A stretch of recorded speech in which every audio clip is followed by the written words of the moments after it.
Kalau kamu lihat di TikTok nih, kerja di Jepang tuh enak banget ya, gajinya gede, terus suasananya enak, sepi gitu. Tapi setelah aku 5 tahun kerja di Jepang, ini yang aku rasain.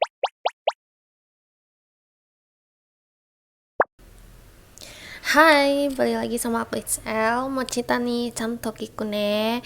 Jadi hari ini aku tuh mau bahas tentang setelah aku 5 tahun di Jepang, aku baru sadar akan hal-hal ini ya.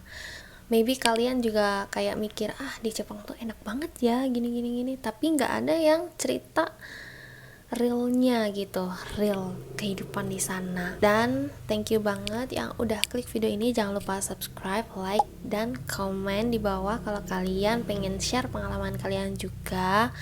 Thank you banget udah berkunjung ke channel aku. Jadi aku mau cerita biar kalian tuh nggak halu ternyata tuh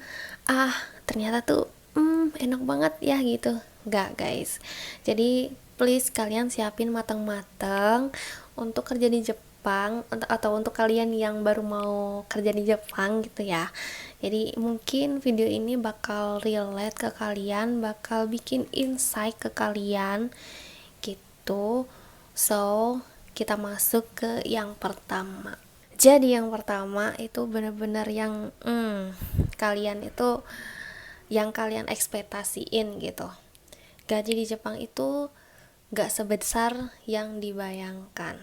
Emang gaji di Jepang itu emang gak setinggi apa namanya, perbandingannya itu sangat berbeda ya sama Indonesia. Tapi kalau dinilai dari biaya hidup, kebutuhan hidup di sana itu tuh kecil.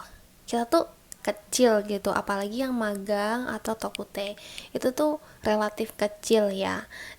Kerjaannya berat, terus gajinya relatif kecil, ditambah banyak pengeluaran-pengeluaran yang mungkin yang tak terduga gitu. Jadi bener-bener pinter-pinter nabung, karena gaji di Jepang itu nggak sesuai yang kita bayangkan gitu. Pas ditanya mensesu, kalian mau nabung berapa setelah 3 tahun, atau kalian nanti setelah pulang dari Jepang ngapain, aku yakin 80% itu nggak tercapai ya guys. Banyak yang A, banyak yang B. Ternyata pas udah 3 tahun kalian nggak nabung apa-apa, karena emang susah banget untuk nabung gitu. Ditambah di Jepang itu nggak tahu ya, mungkin karena lingkungan dan lain-lain, kita tuh terdorong untuk konsumtif gitu. Jadi di Jepang tuh apa-apa ada, terus enak, mau jalan mau main enak gitu kan. Jadi kayak terdorong, kita tuh konsumtif, tau gak sih? Jadi rasa konsumtifnya tuh kayak muncul gitu. Jadi kayak nanti aja dulu deh nabung gitu. Ternyata lama kelamaan habis duitnya. Misal nih, gaji berapa, misal aja nih gajinya ternyata 10 juta nih, potongan pajak dan lain-lain aja udah setengah dari 10 juta gitu, 5 juta sendiri. Belum makan, belum main, belum ini, belum itu. Nggak seindah yang dibayangkan. Kadang untuk hidup aja nggak cukup. Karena apa? Mungkin ya ada beberapa dari kalian juga yang lagi bantu orang tua gitu kan, lagi bantu lunasin hutang atau lagi bantu keluarga gitu ya. Mungkin itu kayak untuk level awal mungkin banyak yang kurang gitu, banyak yang nggak cukup gitu. Jadi kalian bener-bener pinter banget manage uang kalau kalian udah memutuskan untuk kerja di Jepang. Next, lanjut yang kedua itu pajak dan potongan. Ini real banget. Pajak dan potongan di Jepang tuh bener-bener gede banget ya. Ada pajak penghasilan, ada pajak asuransi kesehatan, ada uang pensiun, belum potongan-potongan apartemen, terus listrik, air kita juga harus bayar sendiri. Apalagi kalau kalian apatonya hitorigurashi, itu lebih mahal lagi. Kalau kalian di Rio atau di asrama itu mungkin agak lebih murah ya. Tapi kalau kalian sendiri yang benar-benar pure nggak dapet keringanan dari perusahaan itu mungkin agak berat ya, mungkin sekitar 5 sampai 7 mang atau 5 sampai 7 juta. Dan itu kalau di total ya, potongan itu tuh sebanyak itu, pajak, asuransi, apa to, air, dan lain-lain itu bisa mungkin 7 sampai 10 mang. Karena aku sendiri juga kayak gitu guys, jadi emang potongannya tuh bener-bener mahal banget ya. Jadi kadang tuh misal gajinya tuh tertera di kontrak ya, itu tuh kadang tuh jauh dari apa yang kita terima, karena yang di kontrak kadang mereka tuh nggak include potongan-potongan itu gitu kadang ya. Tapi kadang ada juga yang udah gitu, belum juga kita harus makan, harus bayar, mungkin ada biaya parkir atau apa, mungkin biaya-biaya tak terduga gitu. Jadi pajak dan potongan di Jepang itu benar-benar mahal.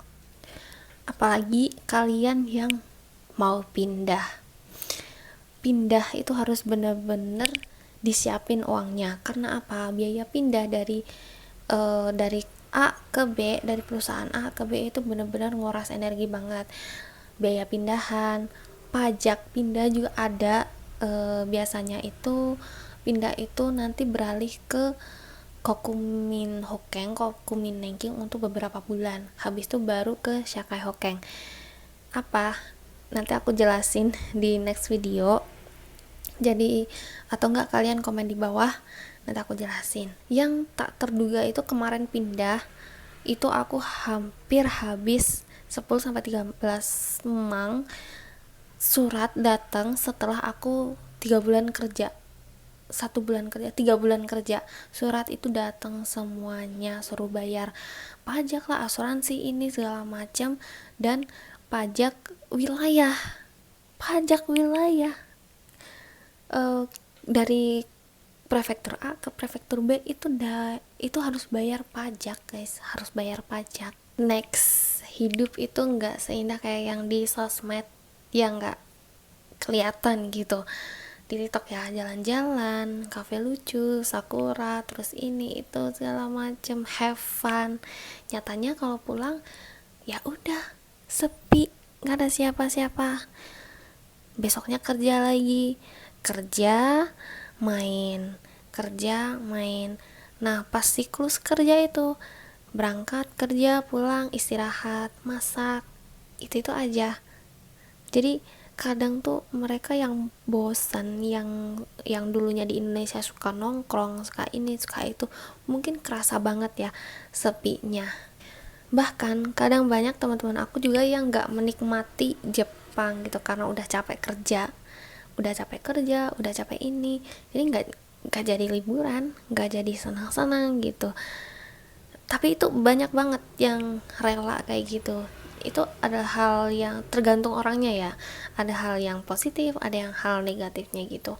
Positifnya kalau misalnya nggak main kemana-mana ya udah bisa nabung gitu, tapi negatifnya jadi nggak bisa menikmati Jepang. Tapi yang mereka jalan-jalan ya udah, positifnya mereka bisa tahu Jepang, menikmati Jepang gitu ya. Tapi negatifnya ya tabungan berkurang, gitu aja sih.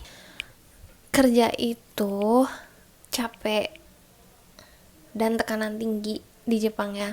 Jadi kerja di Jepang tuh tekanan tinggi, capek.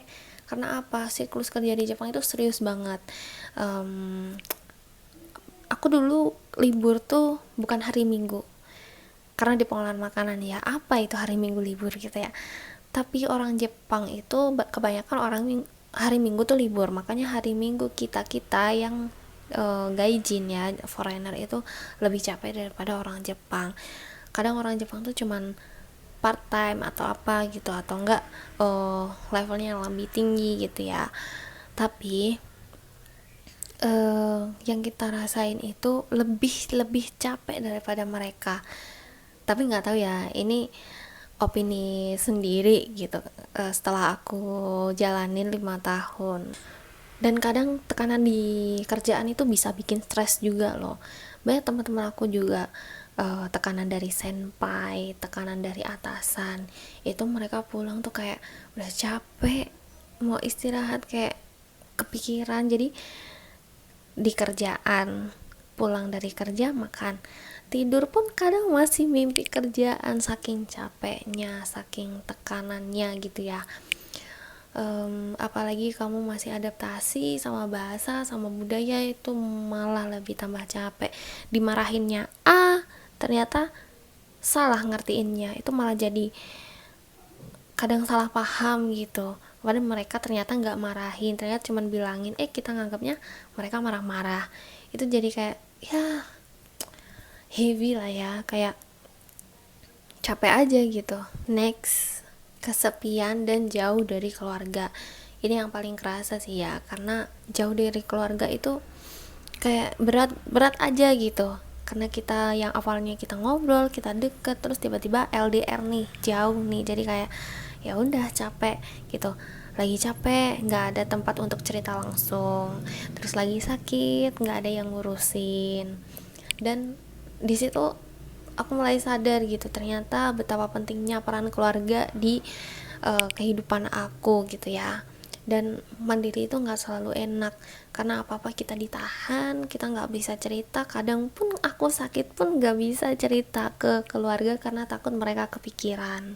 Jadi itu sih benar-benar kayak kadang tuh homesick, tau gak sih, homesick, kayak pengen pulang gitu. Pernah di saat sakit gitu kayak ada ngerasa kayak gitu. Tapi semua itu ada baiknya, walaupun ya banyak realita yang berat kayak, tapi aku nggak bisa bilang semua itu hal yang buruk karena aku memetik hal positifnya dari sana ya. Aku jadi lebih disiplin, aku jadi lebih mandiri, aku jadi belajar menghargai waktu, belajar menghargai orang lain, dan bahasa Jepang aku jadi lebih bagus gitu. Jadi walaupun nggak seindah yang di sosial media nih, tapi pengalaman tetap berharga banget buat aku gitu. Jadi yang paling penting itu gimana cara manage waktu antara kerja dan self reward dan self improve semuanya. Dan kita harus cinta ke diri sendiri, itu wajib banget. Bahkan ada di saat aku tuh kayak lebih baik sendiri aja gitu, mandiri aja gitu. Kadang kan kalau keluarga suka cerewet, suka ini, jadi aku kayak lebih tenang gitu. Jadi kalau kalian pengen ke Jepang, punya mimpi pergi ke Jepang, itu nggak salah ya. Tapi jangan cuma datang karena keindahannya aja, karena realitanya itu kadang kita nggak sesuai ekspektasi gitu ya. Jadi datang dengan kesiapan, siapin mental, siapin fisik, semuanya. Karena di sana kita bakal mandiri, kita nggak boleh ngerepotin orang lain. Kita harus tahu diri gitu, karena nggak semua orang itu bisa care ke kita, dan kita bakal banyak bertemu dengan banyak orang dengan berbagai sifat dan sikap dan berbagai isi kepala. Jadi gimana caranya kita tuh menghargai orang lain gitu guys. Maybe ini helpful ya, mungkin banyak kalian yang nanya kerja di Jepang tuh kayak gimana sih gitu kan. Jadi ya ginilah gambarannya gitu. Oke guys, thank you for watching. Thank you banget kalian yang udah klik video ini dan dengerin sampai habis. Jangan lupa subscribe, jangan lupa like, dan kalau kalian punya opini atau kalian juga kerja di Jepang tapi punya opini yang lain, please banget komen di bawah. Aku juga bisa baca-baca komen kalian.